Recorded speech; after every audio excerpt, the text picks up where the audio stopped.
अच्छा देखो, next chapter हमें क्या करना है, देखना है रे ऑप्टिक्स। सिंस इसमें बहुत सारे टॉपिक हैं, बहुत सारे छोटे छोटे टॉपिक हैं, तो सबसे पहले मैं यहाँ पे क्या कर रहा, चैप्टर ओवरव्यू दे रहा, ताकि तुमको क्लियरली पता रहे कि अभी हम क्या कर रहे हैं, कौन सा टॉपिक पढ़ रहे हैं और इसके बाद हम कौन सा टॉपिक पढ़ने वाले हैं, है ना। तो पहले चैप्टर ओवरव्यू में यहाँ पे क्या कर रहा, पूरा का पूरा दे रहा। इसकी इंपॉर्टेंस अगर देखी जाए तो सिंस इसमें टॉपिक बहुत सारे हैं, तो अलग अलग टॉपिक से क्वेश्चन आने के चांसेस रहते हैं। अगेन तुम कभी भी प्रेडिक्ट नहीं कर पाओगे कि किस साल कितने क्वेश्चन आएंगे, पिछले बार इतने आए थे तो इस बार आएंगे या नहीं आएंगे, ऐसा कोई लॉजिक, ऐसा कोई कोरिलेशन नहीं है। लेकिन हम ये बोल सकते हैं कि सिंस अगर नंबर ऑफ टॉपिक ज्यादा हैं तो हो सकता है क्वेश्चंस भी क्या हो जाए, ज्यादा आ जाए। तो ये मान के चलो कि मिनिमम 2 क्वेश्चन तो आते हैं रे और वेव मिला के। मैक्सिमम में कितना आता है वो कुछ की गारंटी नहीं है, 4-4 5-5 क्वेश्चन भी आ सकते हैं। लेकिन हाँ, टॉपिक जिस तरह से हमने फ्लूइड मैकेनिक्स पढ़ा था, फ्लूइड मैकेनिक्स में जैसे बहुत सारे टॉपिक थे, यहां भी क्या है, बहुत सारे टॉपिक हैं, इसलिए यहां पे चैप्टर ओवरव्यू बता दे रहा कि कैसे पढ़ना है। क्लियर है ये? इस चैप्टर की अच्छी बात ये है कि अकेला ऐसा चैप्टर है जिसमें बहुत ज्यादा इंटीग्रेशन डिफरेंशिएशन ये सब है ही नहीं।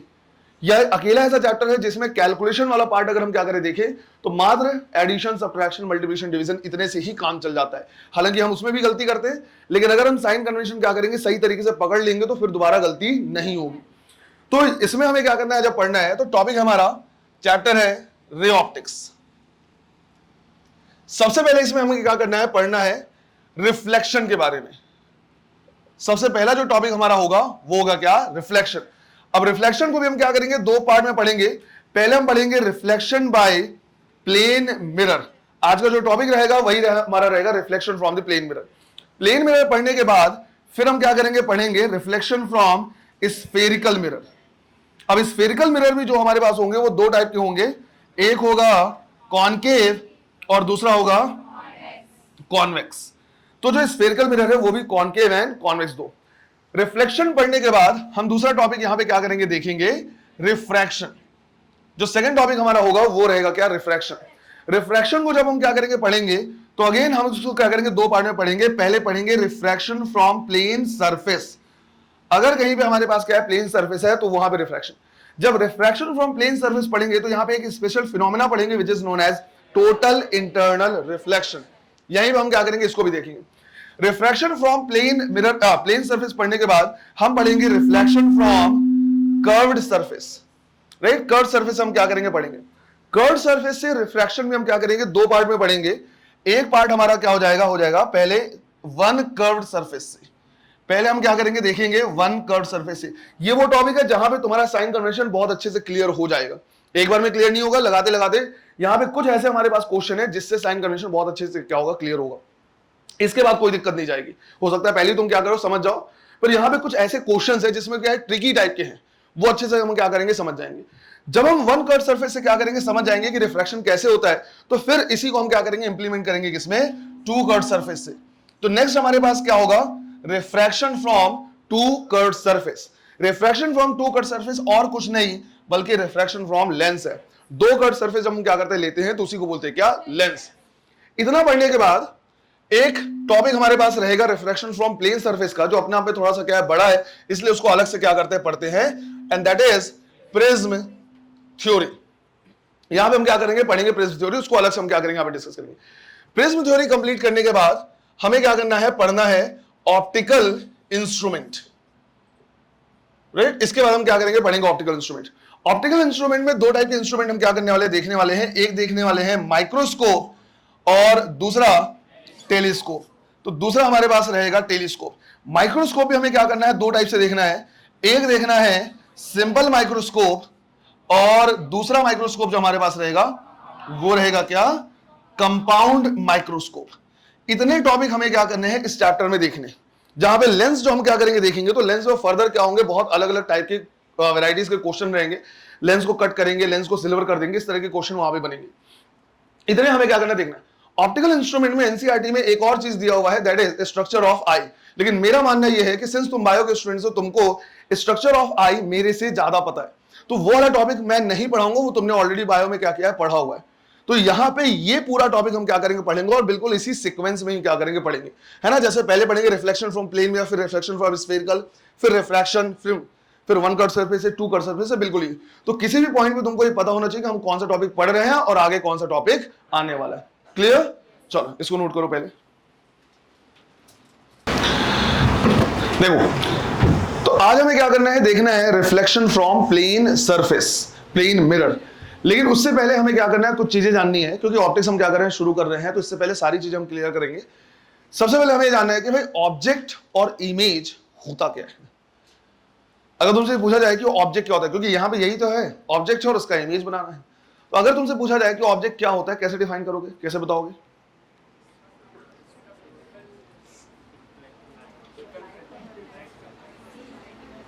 लाइट को जो रिफ्लेक्ट करता है वो ऑब्जेक्ट, लाइट को जो इमिट करता है वो ऑब्जेक्ट, ठीक है। और इमेज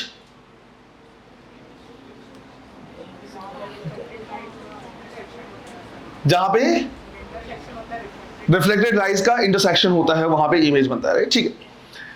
अब डिफाइन करना थोड़ा सा अजीब सा लगता है, सर ऑब्जेक्ट कैसे डिफाइन करें? सर ऑब्जेक्ट वो है जिसका इमेज बनता है, ऑब्जेक्ट ये ऑब्जेक्ट है। एनीवे, तो नॉर्मली हम क्या करते हैं, ये ऐसे बोलते हैं कि हाँ भाई जिसको हम टच कर सकते हैं, सारी चीजें ये सब क्या है, ऑब्जेक्ट है। लेकिन ऑप्टिक्स में ऐसा नहीं।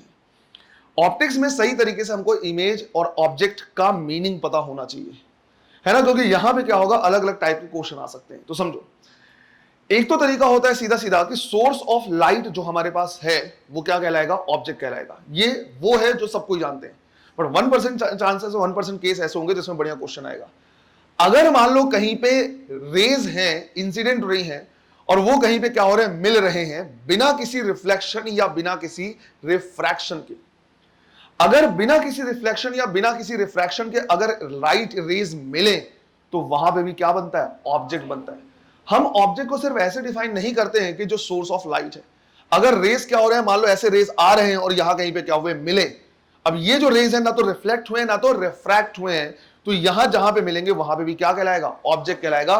फिजिक्स में, रे ऑप्टिक्स में वो भी क्या है, ऑब्जेक्ट है। और ऑब्जेक्ट डिस्टेंस हम क्या कर सकते हैं, मेजर कर सकते हैं। बिल्कुल इसी तरह से जब लाइट रेज या तो रिफ्लेक्ट हो या रिफ्रैक्ट हो, या तो रिफ्लेक्ट हो या रिफ्रैक्ट हो। अब मैंने अभी रिफ्लेक्शन रिफ्रैक्शन पढ़ाया नहीं, पर एक बेसिक आइडिया हमको है कि अगर कहीं से टकरा के लाइट उसी मीडियम में वापस आ जाए तो रिफ्लेक्शन होता है, और जब लाइट एक मीडियम से दूसरे मीडियम में एंटर कर जाए तो उसे क्या बोलते हैं, रिफ्रैक्शन। तो अगर कभी भी इंसिडेंट रेज या इंसिडेंट लाइट रिफ्लेक्ट हो या रिफ्रैक्ट हो और उसके बाद मिले तो जहां भी मिलेंगे वो इमेज बनेगा। अब इसमें भी दो कहानी हो जाती है, अगर सच में मिले तो रियल, और अगर अपीयर्स टू बी मीटिंग मतलब इमेजिनरी के सच में ना मिले, हम सिर्फ लाइन को बैक ट्रेस करें तो ऐसा जहां पे अपीयर्स टू बी मीटिंग होगा तब वर्चुअल। तो ऑब्जेक्ट भी रियल एंड वर्चुअल हो सकता है, इमेज भी रियल एंड वर्चुअल हो सकता है। क्लियर है ये? तो पहले क्या करना है, ये छोटे से डेफिनेशन को लिख लेना, इससे एक क्वेश्चन आने वाला है, बहुत बढ़िया क्वेश्चन है वो, है ना, जब हम क्या करेंगे, लेंस पढ़ेंगे। तो पहले क्या करना है, डेफिनेशन लिखना है ऑब्जेक्ट का। ऑब्जेक्ट है ना, पहली लाइन तो लिख लेना, it is a source of light, it is a source of light. और करके लिखना है, when the incident rays meet without reflection, when the incident rays meet without reflection or refraction,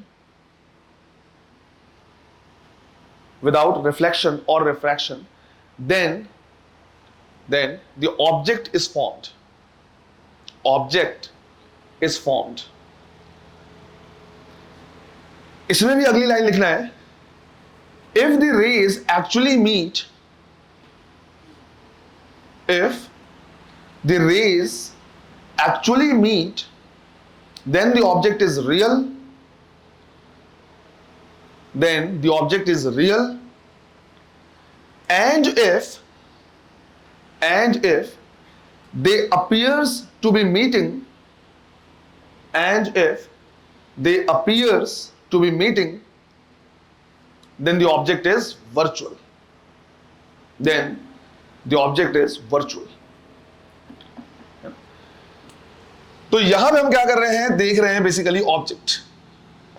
अब अगर मान लो हमने बोला कि भाई इस तरह से रेज आ रहे हैं, राइट, कन्वर्जिंग रेज आ रहे हैं, और बिना किसी रिफ्लेक्शन या रिफ्रैक्शन के वो यहां पे क्या है, मिल रहे हैं, तो हम कहेंगे कि जहां पे मिल रहे हैं उसको हम ऑब्जेक्ट की तरह क्या करेंगे, ट्रीट करेंगे, और एक्चुअली में मिल रहे हैं तो ये हो जाएगा क्या, रियल ऑब्जेक्ट, ये हो जाएगा रियल ऑब्जेक्ट।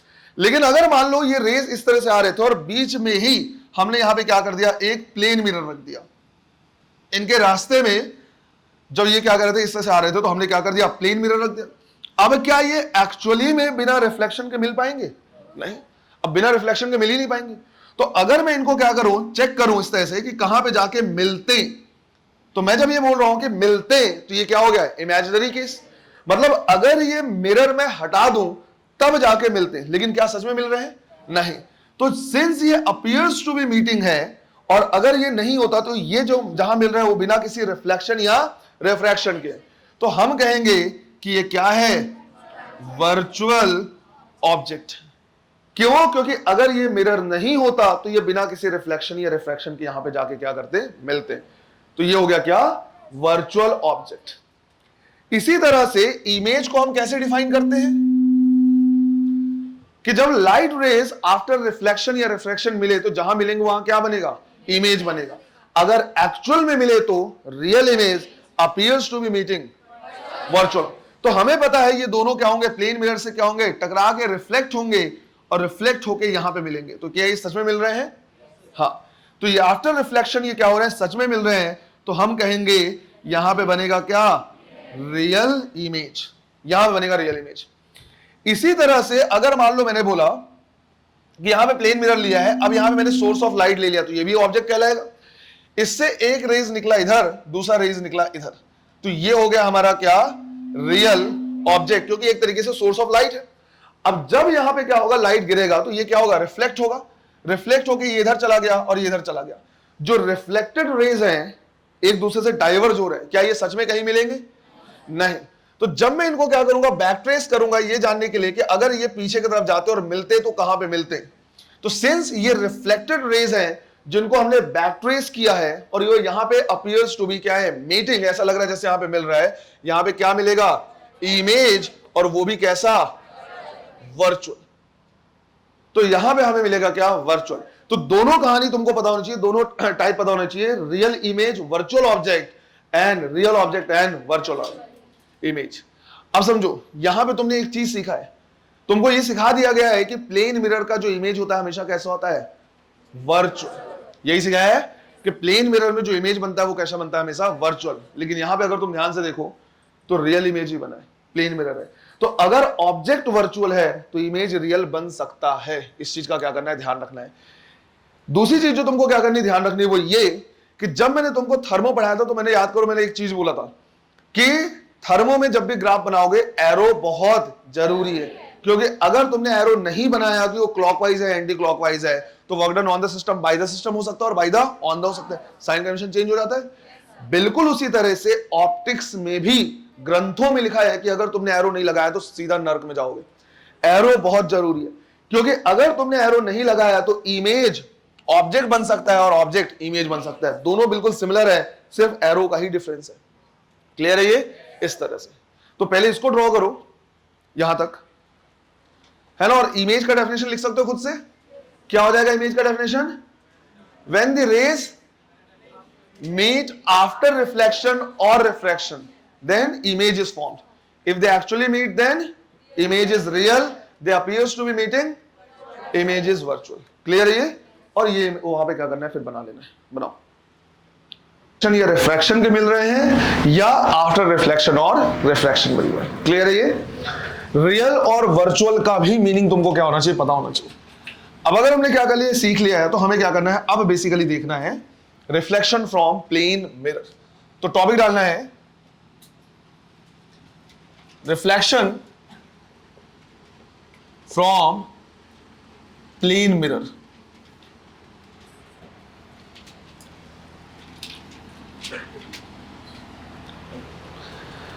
अब देखो यहां पे मैं कुछ चीजें तुम्हें नहीं लिखा रहा। क्या नहीं लिखा रहा, पहली चीज कि अगर हम क्या करें, देखिए लॉज ऑफ रिफ्लेक्शन, तो एंगल ऑफ इंसिडेंस किसके बराबर होगा, angle of reflection. Incident ray, reflected ray और नॉर्मल एक ही पॉइंट में मिलेंगे। प्लेन मिरर के लिए जो डिस्टेंस ऑब्जेक्ट का होगा वही डिस्टेंस इमेज का होगा। जैसे ऑब्जेक्ट रहेगा वैसी इमेज रहेगा। अगर ऑब्जेक्ट इरेक्ट है तो इमेज भी इरेक्ट, ऑब्जेक्ट इन्वर्टेड तो इमेज में। ये सारे वो पॉइंट है जो 10th क्लास में अच्छे तरीके से क्लियर है, ये नहीं लिखा रहा मैं। हमें यहाँ पे कुछ ऐसे पॉइंट्स देखने जो थोड़े से अलग हो सकते हैं। जैसे एक चीज क्या करना है, ध्यान रखना, जैसे हमने एग्जांपल में लिया है कि बहुत लोगों को कंफ्यूजन होता है कि प्लेन मिरर में इमेज जो है हमेशा ही क्या होता है, वर्चुअल होता है, लेकिन ऐसा नहीं है। ऑब्जेक्ट जो है अगर वर्चुअल हुआ तो इमेज में भी रियल हो सकता है। एक पॉइंट तो ये ध्यान रखना है। दूसरा, यहां पे हमें क्या करना है, कुछ चीजें देखनी है रिलेटेड टू वेलोसिटी, कि कैसे कैसे ऑब्जेक्ट मूव कर रहा है और उसके रिस्पेक्ट में इमेज कैसे कैसे क्या कर रहा है, चेंज हो रहा है। तो जैसे मान लो हमने यहां पे एग्जांपल से देखा कि लेट से मैंने बोला कि यहां पे हमने क्या किया है, एक प्लेन मिरर रखा हुआ है, राइट। ये हमने क्या लिखा है, लिया है एक प्लेन मिरर। अब मान लो मैंने बोला कि भाई यहां पे हमारे पास क्या है, एक ऑब्जेक्ट है।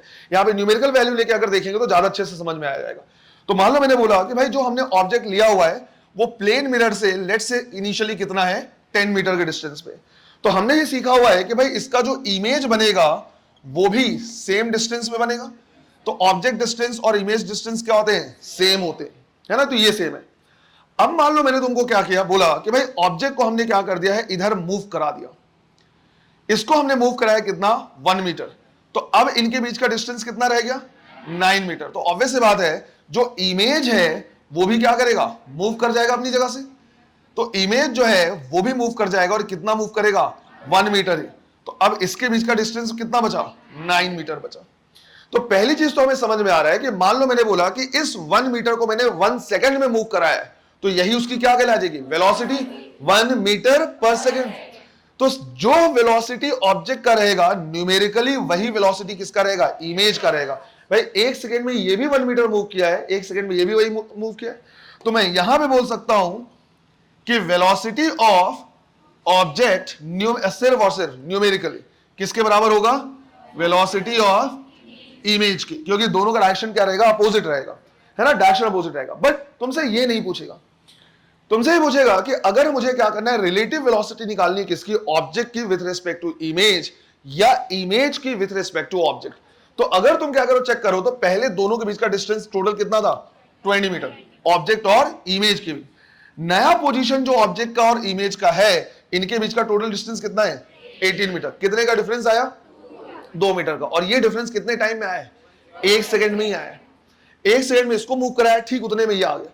तो 1 सेकंड में दोनों कितने पास आ गए, 2 मीटर, जबकि मूव मैंने कितना कराया था, सिर्फ और सिर्फ 1 मीटर। तो हम कहेंगे अगर रिलेटिव वेलोसिटी ऑफ ऑब्जेक्ट देखना है विथ रिस्पेक्ट टू इमेज या relative velocity of image with respect to object, तो वो क्या हो जाएगा, 2 times the velocity of object. वो जो होगा वो क्या होगा, डबल होगा।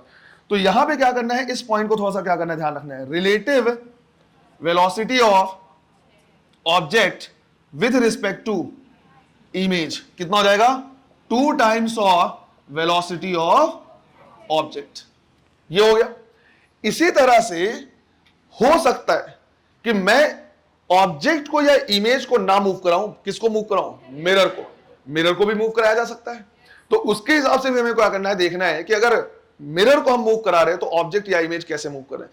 अच्छा, एक चीज और ध्यान रखना, अगर मान लो मैंने तुमसे बोला कि ऑब्जेक्ट को मैं क्या कर रहा, इमेज मिरर के पैरेलल मूव करा रहा, तो अगर मैं पैरेलल मूव कराऊंगा तो क्या ये आपस में पास आएंगे या दूर जाएंगे, नहीं, इसमें कोई चेंज नहीं होगा, डिस्टेंस में कोई चेंज नहीं होगा। समझ में आया ये।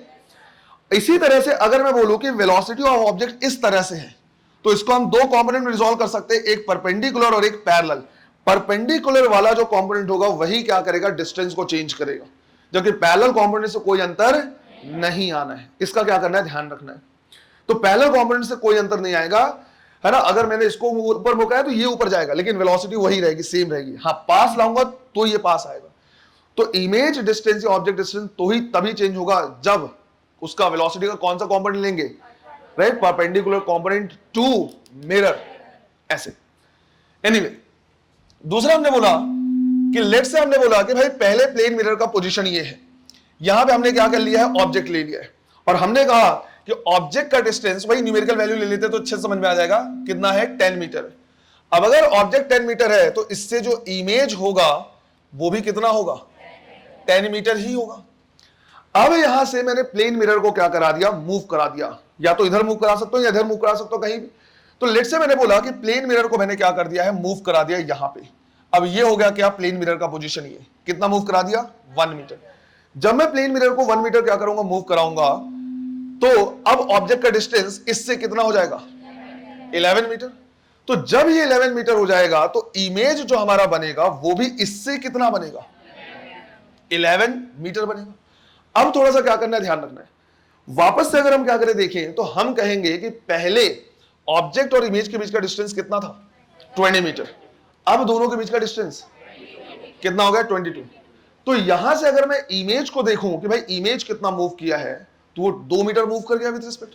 या अगर नहीं समझ में आ रहा तो ऐसे सोचो कि भाई ये जो इमेज है पहले इससे कितना था, 10, अब ये डिस्टेंस कितना है, 11। इमेज का मिरर से नए पोजीशन से कितना है, 11, पुराने मिरर से कितना, 12। ये डिस्टेंस कितना हो जाएगा, 12 मीटर। मतलब जो इमेज है वो अपनी जगह से कितना मूव कर गया, 2 मीटर मूव किया है ना। समझ में आ रहा है ये।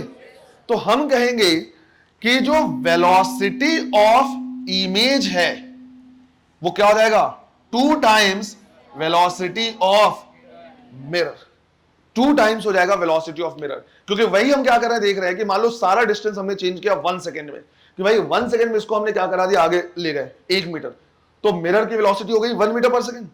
अब जो इमेज है वो पहले जो मिरर था उससे कितने डिस्टेंस पे हो गया, 12 मीटर पे, 11 इससे 1 इससे, तो वो अपनी जगह से मूव कर गया कितना, 2 मीटर। अपने एक्चुअल पोजीशन से 2 मीटर क्या कर गया, मूव कर गया, ठीक उसी 1 सेकेंड में। तो हम यहां पे बोलेंगे कि वेलोसिटी ऑफ इमेज क्या हो जाएगा, 2 times velocity of mirror. Clear है ये। इन पॉइंट्स को क्या करना है, ध्यान रखना है। चलो करो इसे।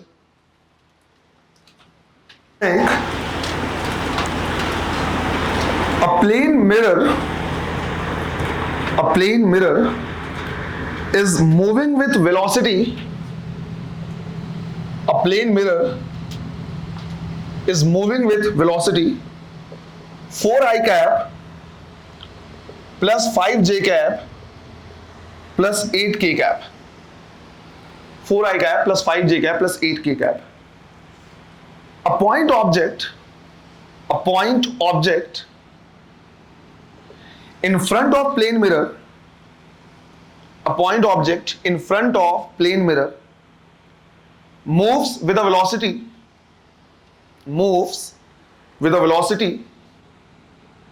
3i cap plus 4j cap plus 5k cap plus 5k cap. If the mirror is placed in xy plane, if the mirror is placed in xy plane, then find the velocity of image. Then find the velocity of image. चलो एक बार try करो बस। कि जो plane mirror है वो किस में रखा है, xy प्लेन में, तो xy का परपेंडिकुलर क्या हो जाएगा, z। अब इमेजिन करो कि मान लो जी बोर्ड है, ये खुद क्या है, xy प्लेन में, मतलब ये वाला जो डायरेक्शन हो गया वो क्या हो गया, z। अगर कोई ऑब्जेक्ट ऐसे जा रहा है तो इसके 3 कंपोनेंट हो सकते हैं, है ना। एक हो सकता है x, एक y और तीसरा z। तो इसमें जब xy में मूव करेगा तो इमेज जो होगा वो भी xy में वैसे ही मूव करेगा, उसमें तो कोई चेंज नहीं आएगा। लेकिन हाँ, जो कंपोनेंट किधर होगा, z की तरफ होगा, उसमें हम क्या करेंगे, चेक करेंगे कि भाई वो डबल हो रहा है, हाफ हो रहा है, उस तरह से। अब यहां पे दिक्कत ये है कि दोनों object as well as mirror दोनों मूव कर रहे हैं, और दोनों अगर तुम क्या करो, z एक्सिस को देखो तो दोनों सेम डायरेक्शन मूव कर रहे हैं, क्योंकि परपेंडिकुलर क्या हो जाएगा, z। तो दोनों जो z है, ये भी जो वेलोसिटी का कंपोनेंट है मिरर का, वो भी क्या है, पॉजिटिव में है, इसका भी पॉजिटिव, मतलब दोनों क्या कर रहे हैं, सेम डायरेक्शन में। अब अगर मिरर और ऑब्जेक्ट दोनों सेम डायरेक्शन में क्या करेंगे, मूव करेंगे, तो रिलेटिव वेलोसिटी क्या करना पड़ेगा, माइनस करना पड़ेगा। सेम डायरेक्शन में होगा तो रिलेटिव वेलोसिटी क्या करेंगे, माइनस करेंगे। तो हम कहेंगे कि देखो ऐसा है कि 3i cap plus 4j cap पे तो कोई फर्क नहीं पड़ेगा। अगर मैं मिरर को ऑब्जेक्ट के पैरेलल मूव करा दूं, कुछ भी करा दूं, उससे कोई फर्क नहीं पड़ना है, वो सेम वही वेलोसिटी रहेगी जो ऑब्जेक्ट की रहेगी। तो ऑब्जेक्ट की वेलोसिटी और इमेज की वेलोसिटी, इसमें कोई अंतर नहीं आएगा, ये एज इट इज रहेगा। लेकिन जब मिरर 8 मीटर पर सेकंड से, लेट्स से 8 मीटर पर सेकंड से z एक्सिस में जाएगा, तो इमेज 16 मीटर पर सेकंड से z एक्सिस में जाएगा। लेकिन 5 मीटर पर सेकंड से ऑब्जेक्ट भी पास आ रहा है, तो 5 क्या कर देंगे, माइनस कर देंगे। तो 16 माइनस 5 एक्चुअल कितना बचा, 11। उतने से ही वो क्या कर पाएगा, आगे पहुंच पाएगा। तो हम कहेंगे यहां पे सीधा सीधा कि perpendicular axis is z। z axis जो है वो क्या है, परपेंडिकुलर। इसका मतलब है जो डिफरेंस आएगा वो सिर्फ और सिर्फ z में आएगा। तो अगर हम यहां पे रिलेटिव वेलोसिटी देखें तो हम लिखेंगे 2 टाइम्स ऑफ 8 माइनस 5। क्यों हमने 2 टाइम्स ऑफ 8 किया, क्योंकि मिरर जिधर जाएगा इमेज उसके डबल स्पीड से आगे जाएगा 16, लेकिन ऑब्जेक्ट भी तो पास आ रहा है। ऑब्जेक्ट दूर जाता तो इमेज फर्दर और दूर जाता, तो हमने माइनस कर दिया। तो कितना आ रहा है, 11 यूनिट, यार 11 यूनिट। तो वेलोसिटी ऑफ इमेज अगर हम क्या करें देखें तो हम वेलोसिटी ऑफ इमेज बोल सकते हैं कि इसमें तो कोई अंतर नहीं आया। कितना लिखेंगे, 3i cap plus 4j cap, लेकिन जो z वाला होगा वो कितना होगा, 11k कैप यूनिट। समझ में आया ये? इसी क्वेश्चन को मैं क्या कर सकता हूं, चेंज कर सकता हूं डिफरेंट डिफरेंट से। अगर जैसे क्वेश्चन को बोल दिया जाए, मान लो थोड़ी देर के लिए कि ये एक्स वाई नहीं बल्कि एक्स जेड प्लेन में रखा होता। अगर मैं बोलता कि हमारे पास जो प्लेन मिरर है वो किस में रखा हुआ है, एक्स जेड प्लेन में। तो अब अगर एक्स जेड प्लेन में है तो परपेंडिकुलर एक्सिस कौन सा है, वाई। तो वाई में क्या आएगा, डिफरेंस आएगा। तो वाई में जब डिफरेंस आएगा तो रिलेटिव वेलोसिटी अगर हम देखेंगे तो मिरर की वेलोसिटी कितनी है, 5 है। तो क्या लिखेंगे, 2 इंटू 5 और माइनस कर देंगे कितना, 4। तो कितना आ जाएगा, 6 यूनिट। तो वेलोसिटी ऑफ इमेज अगर हम क्या करेंगे, लिखेंगे तो ये हो जाएगा क्या, 3i cap plus 6j cap plus 5k cap. अगर मान लो मैं इसी में बोलता कि ये माइनस होता, माइनस मतलब अपोजिट डायरेक्शन में जा रहा है, तो क्या हो जाता, ऐड हो जाता है। क्लियर है ये? तो जब जब ऑब्जेक्ट का इमेज का क्या करेगा, वेलोसिटी पूछेगा, ये ध्यान देना है कि कौन सा परपेंडिकुलर कंपोनेंट है। जो पैरेलल कंपोनेंट रहेगा उसको वही रख देना है, और मिरर के पैरेलल मूव करने से कोई फर्क नहीं पड़ेगा। ऑब्जेक्ट अगर ऊपर जा रहा है तो इमेज भी ऊपर जाएगा, ऑब्जेक्ट नीचे आ रहा है तो इमेज भी नीचे आएगा, लेकिन मिरर को तुम कैसे भी मूव करा दो उससे कोई फर्क नहीं पड़ना है। हाँ, परपेंडिकुलर डायरेक्शन मूव कराओगे तो फर्क पड़ेगा। क्लियर है ये? इतना बहुत ज्यादा इसमें दिमाग नहीं लगाना है, क्वेश्चन इसके कम ही आते हैं, लेकिन पता होना चाहिए कैसे करना है। क्लियर है ये? चलो कर लो। चलो देखो कर ले इसे, ठीक। नेक्स्ट हमें क्या करना है, देखना है डिफ्लेक्शन, डिफ्लेक्शन एंगल। अब इसको भी हम दो पार्ट में देख रहे हैं। पहला देख रहे हैं from one plane mirror, from one plane mirror. तो जैसे मान लो मैंने बोला कि ये हमारे पास क्या है, एक प्लेन मिरर है। ये हमने क्या कर दिया है, नॉर्मल ड्रॉ किया हुआ है। सारे एंगल कहां से मेजर करते हैं, नॉर्मल से। हमने कहा कि एक इंसिडेंस रे है जो क्या कर रहा है, आई एंगल पे इंसिडेंट हो रहा है। तो हमें पता है जो रिफ्लेक्शन एंगल होगा वो भी क्या होगा, सेम उतना ही होगा। तो ये भी हो जाएगा कितना, आई। अब हम कह रहे हैं कि देखो अगर ये मिरर यहां पे नहीं होता तो ये रे एक्चुअली इधर इस डायरेक्शन में जाता है ना, ये इस तरह से जा रहा था, ऐसे चला जाता। बट मिरर की वजह से अपनी जगह से क्या हो गया, डिफ्लेक्ट हो गया। तो अपने एक्चुअल पाथ से जितना वो क्या हो जाता है, डिफ्लेक्ट हो जाता है, that is known as deflection angle. उसी को हम कहते हैं क्या, डिफ्लेक्शन एंगल। तो जा इधर रहा था, चले इधर गया, तो जितना अपने एक्चुअल पाथ से डिफ्लेक्ट हो गया वो है डिफ्लेक्शन एंगल। अगर मैं यहां पे डिफ्लेक्शन एंगल क्या करूं, निकालू, तो मैं बोलूंगा ये देखो ये पूरा एंगल कितना है, 180। तो हम लिखेंगे 180 और माइनस ये कितना, 2i। तो 180 माइनस 2i, ये हो जाता है क्या, डिफ्लेक्शन एंगल। फिर इसी को हम क्या करते हैं, देखते हैं फ्रॉम टू प्लेन मिरर। अब यहां पे हम क्या कर रहे हैं, ऐसे देख रहे हैं कि भाई हमारे पास दो प्लेन मिरर है और दोनों प्लेन मिरर को हमने क्या किया, एक पर्टिकुलर थीटा एंगल पे ऐसे रखा है। तो एक मिरर इधर है, दूसरा मिरर इधर। अब एक इंसिडेंट रे आया, इससे टकराया, टकरा के वापस गया इससे, फिर इससे टकरा के इधर चला गया। अब हमें देखना है कि इंसिडेंट जो डिफ्लेक्शन एंगल है वो कितना है। तो यहां पे हमने क्या किया है, दो मिरर इस तरह से ले लिए हैं और हमने ये मान लिया कि भाई दोनों के बीच का एंगल कितना है, थीटा है। दोनों के बीच का एंगल थीटा है। अब यहां से एक इंसिडेंट रे इस तरह से आया, ये हमने क्या कर लिया, ड्रॉ कर लिया क्या, नॉर्मल, और ये एंगल हमने कंसीडर कर लिया I1। तो ये I1 में ही क्या हो जाएगा, रिफ्लेक्ट हो जाएगा। तो ये एंगल भी क्या हो जाएगा, I1।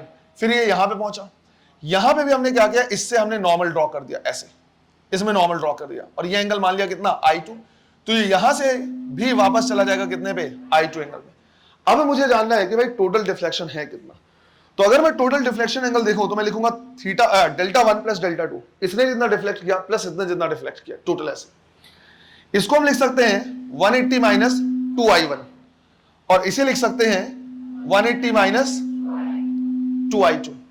तो यहां से टोटल हो गया 360 माइनस 2i1 और माइनस 2i2 है, जहां से माइनस 2 कॉमन निकलेगा, ब्रैकेट में क्या बचेगा i1 प्लस i2। अब मुझे i1 और i2 को क्या करना होगा, रिप्लेस करना होगा। तो i1 और i2 को हम क्या कर सकते हैं, रिप्लेस कर सकते हैं। तो उसके लिए मान लो मैंने बोला कि भाई ये वाला एंगल कितना है x और ये वाला एंगल कितना है y। अब मुझे एक यहां पे क्या दिख रहा है, ट्रायंगल दिख रहा है, और हमें पता है ट्रायंगल के सारे एंगल का सम 180 होगा। तो हम लिख सकते हैं theta plus x plus y कितना हो जाएगा, 180 होगा। फर्दर अगर मैं देखूं तो ये जो डॉटेड लाइन है वो क्या है, नॉर्मल है, मतलब ये टोटल एंगल कितना है 90। तो मैं x को रिप्लेस कर सकता हूं 90 माइनस i1। इसी तरह से ये डॉटेड लाइन भी नॉर्मल है, तो y को रिप्लेस किया जा सकता है 90 माइनस i2 से। तो हमने वही लिखा, हमने लिखा थीटा x की जगह पे लिख रहे हैं 90 माइनस i1 और y की जगह पे 90 minus i2 is equal to 180। 90 plus 90 180 क्या हो जाएगा, cancel, minus i1 minus i2 उधर जाएगा तो प्लस हो जाएगा। तो i1 प्लस i2 किसके बराबर मिल गया, थीटा के बराबर। बस इसी वैल्यू को हम यहां पे क्या कर दे रहे हैं, पुट कर दे रहे हैं। तो उसको जब यहां पे पुट करेंगे तो हमारे पास डिफ्लेक्शन एंगल आ जाएगा कितना, 360 माइनस 2 थीटा, जहां पे जो थीटा है ये क्या है, angle between two plane mirror, angle between two plane mirror.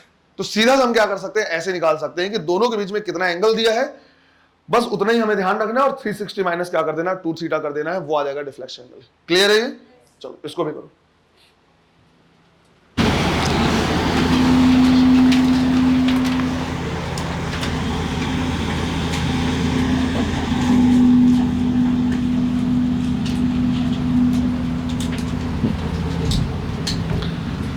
देखो फिर नेक्स्ट हमें क्या करना है, देखना है कि हमने इस चीज को ऑब्जर्व किया है कि अगर कहीं पे दो प्लेन मिरर रखा हुआ है और इनके आसपास में कहीं भी हम क्या कर दें, एक ऑब्जेक्ट रखें, तो इसका इमेज बनता है, फिर इसका जो इमेज बना है वो दूसरे के लिए कैसा बिहेव करता है, ऑब्जेक्ट के तरह, फिर उसका इमेज बनता है, फिर उससे दूसरे का इमेज बनता है, और बहुत सारे इमेजेस बनते हैं।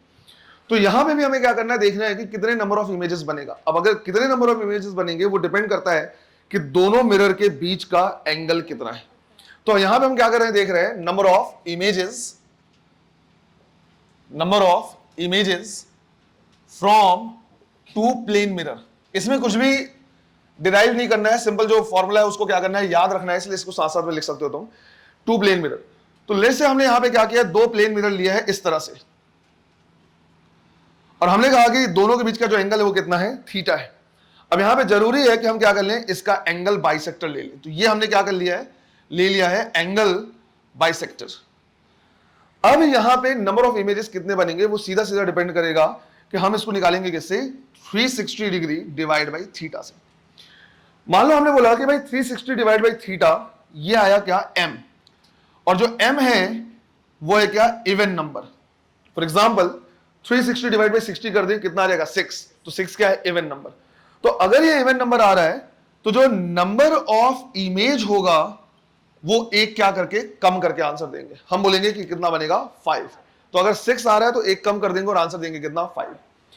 इसी तरह से सेकंड हम क्या कर रहे हैं, देख रहे हैं कि भाई 360 डिग्री डिवाइड बाय हमने क्या किया, थीटा किया, और थीटा हमने बोला m आ रहा है, और m जो है वो कैसा है, ऑड नंबर है। फॉर एग्जाम्पल दोनों के बीच का एंगल हमने 72 लिया, तो 360 डिवाइड बाई 72 कितना आ जाएगा, 5, और 5 क्या है, ऑड है। अब अगर ये ऑड है तो इसमें नंबर कितने बनेंगे वो डिपेंड करता है। इसमें दो केसेस हो जाते हैं हमारे पास, कि जो हमारा ऑब्जेक्ट है वो कहां पे प्रेजेंट है, क्या वो एंगल बाइसेक्टर पे है या एंगल बाइसेक्टर पे नहीं है। हम कहेंगे कि if object is at angle bisector, right, अगर हम कह रहे हैं कि ये जो ऑब्जेक्ट है वो एंगल बाइसेक्टर में कहीं पर रखा हुआ है, तो नंबर ऑफ इमेज जो होगा वो क्या हो जाएगा, अगेन एक कम करके आंसर देंगे। तो अगर मान लो क्या है, 360 डिवाइड बाई 72 कर रहे हैं, कितना आ रहा है, 5 आ रहा है, और हमारा जो ऑब्जेक्ट है वो यहां पे प्रेजेंट है, तो अब हम आंसर देंगे कितना, 4, कि 4 इमेज क्या होंगे, बनेंगे। इसी तरह से हमने कहा कि अगर if object is not at angle bisector, अगर जो ऑब्जेक्ट है वो एंगल बाइसेक्टर पे नहीं है तो सीधा सीधा हम क्या करेंगे, फिर आंसर देंगे कि then number of image will be equal to m, उसमें कुछ भी कम नहीं करना है। तुम इस चीज को देख सकते हो कि अगर दोनों को पैरेलल रखा जाए तो एंगल कितना है, 0। 360 डिवाइड बाई 0 कितना आ जाएगा, इनफाइनाइट। नंबर ऑफ इमेज कितने बनेंगे, इनफाइनाइट। इसमें भी अगर डाउट आता है सर कभी मान लीजिए पॉइंट्स में आ गया, तो अगर मान लो पॉइंट में आता है तो पॉइंट के बाद वाले टर्म को क्या कर देना, हटा देना है, उसमें कुछ लॉजिक नहीं लगाना, सीधा हम बोलेंगे इतने नंबर ऑफ इमेज बनेंगे। क्लियर है ये? हालांकि पूछे जाने के चांसेस काफी कम है, इनको भी तुमको याद रखना बड़ा मुश्किल हो जाएगा, किसमें कम करना है किसमें नहीं करना है। क्लियर है ये? चलो लिखो इसको।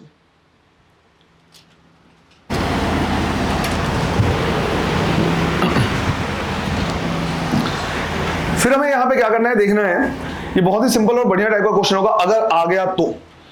यहां पे हमें क्या करना है, देखना है, जैसे कहीं पे मान लो एनालॉग वॉच है और इसमें मान लो क्या है, दिख रहा है कि हाँ भाई 12:30 है, 12:30 बज रहे हैं, या फिर 1:45 है ऐसे, और जब हम उसको क्या करते हैं मिरर में देखते हैं तो उल्टा दिखता है।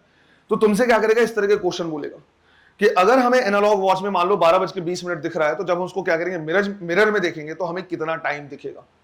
तो इसमें 3 टाइप का क्वेश्चन आ सकता है। सिर्फ और सिर्फ पहला बोल सकता है कि 12 बज रहा है, 1 बज रहा है, 2 बज रहा है, ये तो सबसे सिंपल है, तुम इमेजिन करके भी दे सकते हो कि अगर 2 बज रहा है तो उसमें कितना दिखेगा, 10 बजता हुआ दिखेगा, 10 बज रहा है तो उसमें 2 बजते हुए दिखेगा, ऐसे। लेकिन अगर मान लो ऐसे बोला कि 12:20 है, उसमें तुमको बताना है, स्पेशली उसमें भी 12:22 है, तो मिरर में हमको क्या टाइम दिखेगा, इसमें 1 मिनट ऊपर या नीचे हो सकता है और इसमें गलती होने के चांस रहेंगे। क्लियर है ये? इसी तरह से इसमें तीसरा बोल देगा कि 12:30 हो रहा है, 34 सेकंड हो रहा है, सेकंड वाला भी बताओ उसमें कितना है। तो इसको करने का बिल्कुल क्या है, सिंपल सा तरीका है। तो अगर मान लो हम यहां पे क्या करें, टाइम वाले क्वेश्चन करें, तो सिंपल सा है, पहला तरीका है सिर्फ और सिर्फ अगर आवर पूछेगा तो इमेज में जो टाइम दिखेगा, टाइम इन इमेज, वो सीधा सीधा तुमको क्या करना है, 12 माइनस जो भी टाइम दिख रहा है तुमको किसमें, इन एक्चुअल वॉच, या जिसको हम बिहेव कर रहे हैं कैसा ऑब्जेक्ट की तरह ले रहे हैं। क्लियर है ये?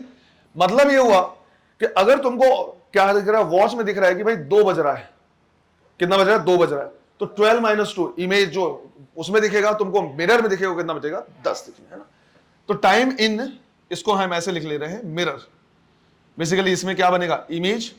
इसी तरह से अगर हम यहां पे देखें और उसमें क्या बोला हुआ है कि मिनट वाला कांटा भी दिया हुआ है, मिनट वाला भी हैंड उसमें दिया हुआ है, तो इसको हमें क्या करना है, लिखना है 11:60 लिख सकते हो, मतलब 11:60 माइनस कर देना है जो भी क्या है टाइम है। क्लियर है ये? फॉर एग्जाम्पल यहां पे एग्जाम्पल ऐसे है कि मान लो हमने बोला कि जो वॉच है, राइट, वॉच है, उसमें 120 दिख रहा है, तो जो मिरर हम क्या करेंगे देखेंगे, तो उसमें मिरर में हम क्या करेंगे, लिखेंगे 1160 माइनस 120, तो 1040। हमें जो दिखेगा टाइम वो कितना दिखेगा, 1040। क्लियर है ये? इसी तरह से अगर हमें क्या करना है देखना है इसमें, और वो सेकंड में भी दिया हुआ है, तो हम इसको क्या कर सकते हैं, लिख सकते हैं ऐसे, राइट, 11:59 और इसको लिखेंगे क्या, 60, तो 11:59:60 माइनस कर देंगे जो भी टाइम दिया हुआ है। क्लियर है ये? इसी तरह से उसको क्या करेंगे, माइनस करेंगे, जो भी टाइम हमारे पास आएगा आंसर माइनस करने पे वही हमारा आंसर होगा। तो 11:59:60 करके हम क्या कर सकते हैं, सिंपल है ये। ऐसे ही क्या करना है, ध्यान रखना है ना, इसको भी नोट कर लो। इसमें से सेकंड टर्म ये पूछने के चांसेस रहते हैं इसके, अगर पूछा तो ऐसे पूछ सकता है।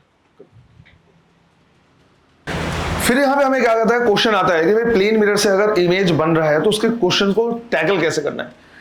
प्लेन मिरर में सबसे अच्छी बात यह है कि यहाँ पे बहुत ज्यादा कोई मैथ्स लगाने की जरूरत नहीं है। अगर सिंपल ज्योमेट्री तुमने क्या किया, सीखा हुआ है, तुमको सिमिलर ट्रायंगल्स और कॉन्ग्रुएंट ट्रायंगल्स पता है, तो तुम उससे कई क्वेश्चन क्या कर सकते हो, सॉल्व कर सकते हो। जैसे इसमें सबसे पहले जिसका आंसर भी तुमको पता होगा कि अगर मान लो ये बोला हुआ है कि हमें अपने आप को पूरा का पूरा क्या करना है, देखना है किसी प्लेन मिरर में, तो जो प्लेन मिरर का मिनिमम साइज होना चाहिए वो कितना होना चाहिए, राइट। तो हाइट उसकी जो होनी चाहिए वो क्या होनी चाहिए, हाफ होनी चाहिए हाइट ऑफ द पर्सन से। अब इसको सॉल्व कैसे करेंगे, हमें क्या करना है वो देखना है। तो ध्यान इस बात का रखना है कि हम अपने आप को पूरा देख पाए, इसके लिए जरूरी है कि सबसे अपर मोस्ट पॉइंट मतलब हेड से जो रेज रिफ्लेक्ट होके वापस हमारे आंख तक पहुंचे। किसी भी चीज को देखने के लिए, ऑब्जर्व करने के लिए जरूरी है कि उससे जो लाइट निकल रहा है वो हमारे आंख तक पहुंचना चाहिए। बिल्कुल इसी तरह से जो सबसे लास्ट वाला पॉइंट है फुट, उससे जो रेज निकल रहे हैं वो भी रिफ्लेक्ट होकर आंख तक पहुंचे। तो अगर हेड वाला पॉइंट अगर आंख तक पहुंच गया तो बाकी उसके नीचे जितना है माथा वगैरह, नाक वगैरह, सब हम देख सकते हैं आराम से। तो लॉजिक हमारा क्या होगा, यही होगा। तो करने का तरीका हमारा ये रहेगा, क्योंकि हमें इसके बेसिस पे एक क्वेश्चन और करना है, तो हमें पता होना चाहिए कि सॉल्व करने का तरीका क्या है। तो जैसे मान लो हमने बोला कि भाई ये क्या है, एक पर्सन है, पर्सन का ये टॉप मोस्ट पॉइंट हो गया, ये हो गया क्या, हेड। यहां कहीं पे हमने मान लिया वो क्या है, आई, और ये क्या है इसका, फुट। अब हम ये देखना चाह रहे हैं कि हमारे पास अगर एक प्लेन मिरर है तो कम से कम, ज्यादा ज्यादा तो कितना भी साइज हो सकता है, कम से कम कितना साइज होना चाहिए ताकि हम क्या कर पाए, ऑब्जर्व कर पाए।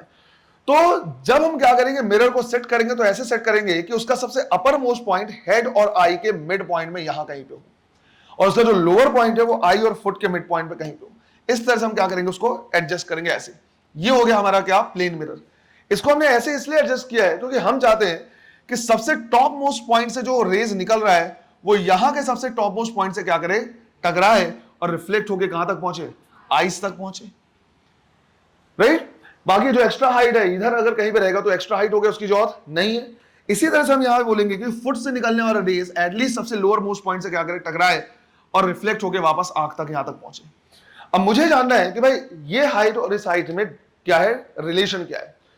तो उसके लिए हमने क्या किया, यहां से एक परपेंडिकुलर ड्रॉ कर दिया, इसी तरह से एक परपेंडिकुलर हमने क्या किया, यहां से भी ड्रॉ कर दिया है, राइट, ऐसे, और एक परपेंडिकुलर ड्रॉ कर दिया इस तरह से। अब हमें यह पता है कि अगर हम ये माने कि भाई ये एंगल ऑफ इंसिडेंस है कितना, I1, तो ये भी कितना हो जाएगा, I1। बिल्कुल इसी तरह से अगर ये एंगल ऑफ इंसिडेंस I2 है तो ये भी कितना हो जाएगा, I2 हो जाएगा, राइट, ये भी I2 हो जाएगा। अब हमें यहां पे क्या करना है, एक चीज देखना है, ये दोनों ट्राइंगल को हमें कंपेयर करना है। इन दोनों ट्राइंगल को जब हम कंपेयर करेंगे तो हम बोलेंगे कि ये भी 90 डिग्री, ये भी 90 डिग्री, ये वाला जो साइड है वो क्या है, कॉमन है, और ये दोनों एंगल क्या है, सेम है। तो हमारे पास एंगल साइड एंगल हो जाएगा, या फिर राइट एंगल ट्रायंगल है तो उसकी वजह से हम बता सकते हैं कि दोनों कैसे हैं, कॉन्ग्रुएंट है। कॉन्ग्रुएंट कहने का मतलब है दोनों एक दूसरे के बराबर है।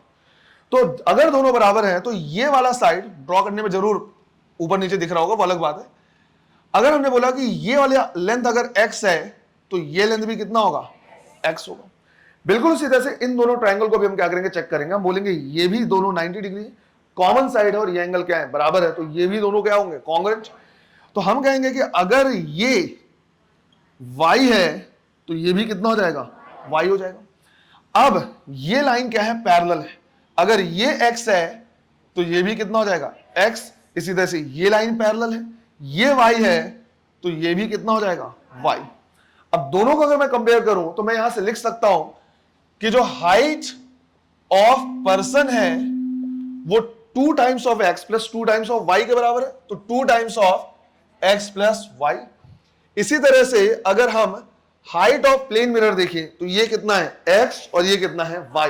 तो इसे हम लिख सकते हैं क्या, x प्लस y। यहीं से हम दोनों को क्या कर सकते हैं, कंपेयर कर सकते हैं, और हम लिख सकते हैं कि भाई जो हाइट ऑफ पर्सन है वो 2 टाइम्स है x प्लस y, और x प्लस y क्या है, हाइट ऑफ मिरर। तो यहां से हम क्या करते हैं, कंक्लूजन निकालते हैं कि जो हाइट ऑफ मिरर है वो पर्सन की हाइट का क्या होना चाहिए, हाफ होना चाहिए। तो यहां पे आंसर हमको जरूर पता था, लेकिन सॉल्व करने का तरीका हमको पता होना चाहिए। अब इसके बेसिस पे एक क्वेश्चन एग्जाम में आया हुआ है, उसको क्या करना है, तुमको सॉल्व करना है। पहले इसको नोट करो, फिर अगला क्वेश्चन में दे रहा हूं। चलो क्वेश्चन लिखना है। A person is standing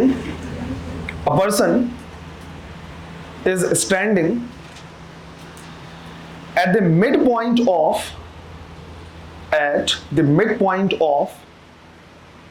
a wall and a plane mirror, at a midpoint of a wall and a plane mirror facing towards the mirror, facing towards the mirror. If height of the wall is h, height of the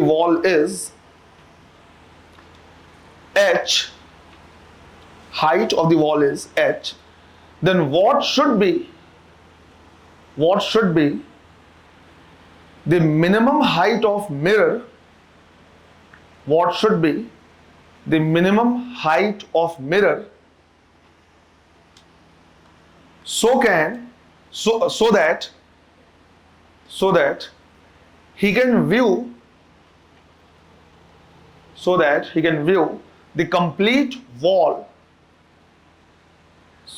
he can view the complete wall, in the mirror,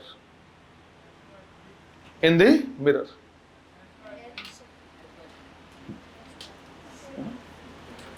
question आया समझ में, है ना, कि पीछे की side हमारे पास क्या है, वॉल है, मिड पॉइंट पे खड़े हैं और सामने क्या है, मिरर है।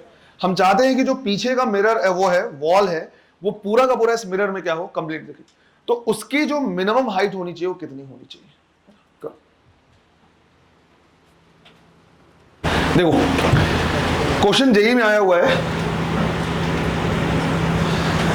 सॉल्व कैसे करना है वो भी समझो। बेसिक ज्योमेट्री अगर हम क्या करेंगे, लगाएंगे तो उससे काम चल जाएगा। मान लो जैसे हमने बोला कि भाई ये क्या है, वॉल है। अब मिरर को हमें क्या करना है, ऐसे रखना है कि बिल्कुल इसके मिड में रहे। तो यहां कहीं पे हमने क्या कर दिया, मिरर रखा, और जो पर्सन है वो मिड पॉइंट पे खड़ा है, तो मिड पॉइंट पे उसको अपना आई इसके बीच में बिल्कुल क्या करना पड़ेगा, रखना पड़ेगा, एडजस्ट करना पड़ेगा। वो इसलिए ताकि सबसे टॉप मोस्ट पॉइंट का जो रिफ्लेक्शन है वो उसके आंख तक पहुंचे, और इसी तरह से बॉटम मोस्ट पॉइंट का जो रिफ्लेक्शन है वो भी उसके आंख तक पहुंचे। ऐसे तभी वो क्या कर पाएगा, इसे ऑब्जर्व कर पाएगा इस तरह से। तो ये हो गया हमारा क्या, वॉल। अब ये जो खड़ा है पर्सन, वो मिड पॉइंट पे खड़ा है, मतलब जितना डिस्टेंस ये है सेम वही डिस्टेंस ये भी है। अब यहां पे हमें क्या करना है, चेक करना है कि भाई इसकी हाइट और इसकी हाइट में क्या रिलेशन है। तो उसके लिए पहले हमने क्या किया, यहां से एक परपेंडिकुलर ड्रॉ कर दिया, सिमिलर परपेंडिकुलर हमने यहां से भी ड्रॉ किया। अब यहां से हम कह सकते हैं कि भाई जो एंगल ऑफ इंसिडेंस ये होगा वही सेम ये भी होगा, इसी तरह से ये दोनों एंगल भी सेम होंगे। ये आई है तो ये भी आई होगा, ये आई है और ये भी आई होगा। क्लियर है यहां तक, राइट। ऐसे यहां से हमने क्या किया, एक लाइन और ड्रॉ कर दिया, यहां से हमने क्या किया, एक लाइन और ड्रॉ कर दिया। इसी तरह से यहां से भी हमने परपेंडिकुलर ड्रॉ किया है, और यहां से भी हमने क्या किया, परपेंडिकुलर ड्रॉ किया। ऐसे जो मिरर है वो सिर्फ और सिर्फ इतने में है, गिवन है कि ये डिस्टेंस कितना है d और ये डिस्टेंस कितना है d। अब कुछ चीजों का क्या करना है, ध्यान रखना है ना, ध्यान देना। एक ये ट्रायंगल मुझे दिख रहा है, दिखा, और एक सेम ये ट्रायंगल दिख रहा है। हम कहेंगे कि दोनों जो ट्रायंगल है, कौन कौन सा है, ये स्मॉल वाला ट्रायंगल और ये उसके साथ जो बड़ा वाला ट्रायंगल है, दोनों सिमिलर ट्रायंगल है। दोनों क्या है, सिमिलर ट्रायंगल है। रीजन, सारे एंगल क्या है, सेम है। तो सारे एंगल सेम है, इसका मतलब ये हुआ कि अगर ये वाली वैल्यू जितनी भी है, मतलब हम क्या कर सकते हैं, साइड का रेशियो लिख सकते हैं कि ये side divide by this side should be equal to this side divide by this. तो यहां से मैं क्या कर सकता हूं, रेशियो लिख सकता हूं, क्योंकि सिमिलर ट्रायंगल्स में रेशियो क्या होते हैं, सेम होते हैं। तो मैं कहूंगा कि अगर ये वाला साइड कितना है d और ये टोटल कितना है 2d, तो अगर ये x है तो ये पूरा कितना होना चाहिए, 2x होना चाहिए। तो मैंने वही लिखा कि अगर ये x है तो ये पूरा का पूरा कितना होना चाहिए, 2x। क्लियर है ये।